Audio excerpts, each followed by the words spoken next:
काय सांगाल दीप्ती रवींद्र वायकर प्रभाग क्रमांक 77 मधून उभी आहे आणि कशा प्रकारे आपण या ठिकाणी सभेमध्ये आपल्याला बराच प्रतिसाद आपल्याला या ठिकाणी मिळाला आहे, एकंदरीत काय सांगाल त्यांना वोट करण्यासाठी कशा प्रकारे आपण आवाहन कराल? प्रामुख्याने शिकलेली व्यक्ती आहे, माझा अनुभव आहे, आमच्या माजी नगरसेवक असलेल्या प्रवीण शिंदे यांचा त्यांना आशीर्वाद आहे, आमच्या सर्व शिवसैनिक आणि भाजपा RPI युतीचा त्याला आशीर्वाद आहे.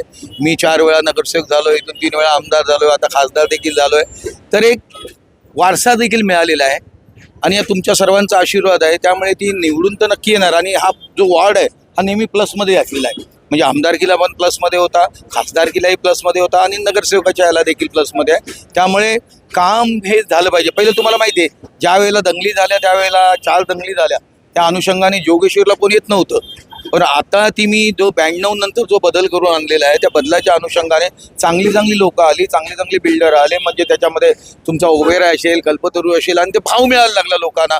आणि एक दंगल मुक्त करून टाकली मी जोगेश्वरी, आणि चांगली लोक यायला लागली, आणि चांगल्या लोकांचे विचार चांगले असतात, त्यामुळे चांगल्या विचाराने त्याला निवडून देतील. दीप्तींचा आम्ही मध्यंतरी एक मुलाखत आम्ही घेतली होती. त्या मुलाखती दरम्यान त्यांनी असंही म्हटलं की वायकर साहेब ज्या वेळेला नगरसेवक होते तेव्हा त्यांना ते ज्या मताने निवडून आले त्याच्यापेक्षा भरघोस मताने मी निवडून येणार. हो, मीच म्हटलं होतं की मी जेव्हा निवडून आलो तर 10,128 मतांनी आलं, तर ही 10,129 मतांनी निवडून येईल आणि तुमचे आशीर्वाद मिळतील, हा त्याच्यामधला होता. नवघर मार्केट विषयी पण आम्ही त्यांना प्रश्न केला होता, तोही काही महिलांना तिकडे त्यांना स्थान मिळावं असंही आम्ही त्यांनी सांगितलं आम्ही त्याच्याविषयी अभ्यास करू म्हणून. नाही, नवलकर मार्केट हा आम्ही घेतला होता, त्याच्यामध्ये रेल्वेची NOC पाहिजे होती. इतके दिवस मी केंद्रामध्ये नव्हतो आणि आता केंद्राकडनं मी ती NOC पण मिळवलेली आहे. आता टेंडर काढून आम्ही तो करू, त्यामुळे स्थानिकांना त्यामध्ये मिळालं पाहिजे, काम मिळालं पाहिजे, नोकऱ्या मिळाल्या पाहिजे, पार्ट मिळाला पाहिजे. ही तर माननीय पंतप्रधानांचीच मागणी आहे, त्या पद्धतीने ते केलं जाईल आणि महाराष्ट्र सरकारच्या माध्यमातून आपण देऊ. एक शेवटचा प्रश्न, आम्ही इंटरव्ह्यू घेतल्यानंतर काही लोकांचं ट्रोलिंग सुद्धा व्हायला लागलं होतं. खास करून सोशल मीडियावर म्हटलं तर घराणेशाही असं म्हटलं गेलं, आणि असंही म्हटलं गेलं की प्रवीण शिंदे यांना इथे फीत कापण्यासाठी बोलवलं गेलं आणि त्याच्यानंतर पुन्हा त्याच्यानंतर त्यामुळे हा प्रॉब्लेम झाला. याच्याविषयी स्पष्टीकरण आपण काय द्याल? प्रामुख्याने बिचाऱ्यांचा देहांत झालेला आहे, त्याचं कोणी राजकारण करू नये. त्यांनी स्वतःहून घरी येऊन मला सांगितलं होतं, मला त्याची कल्पना नव्हती. जर त्याच्या स्वतःची इच्छा होती तर तुम्ही ट्रोल काय करता? त्यांच्या घरातली व्यक्ती कोण, त्यांचा मुलगा बोलला का, त्यांची मिसेस म्हटली का, त्यांच्या मुली बोलल्या, तर काहीच नाही.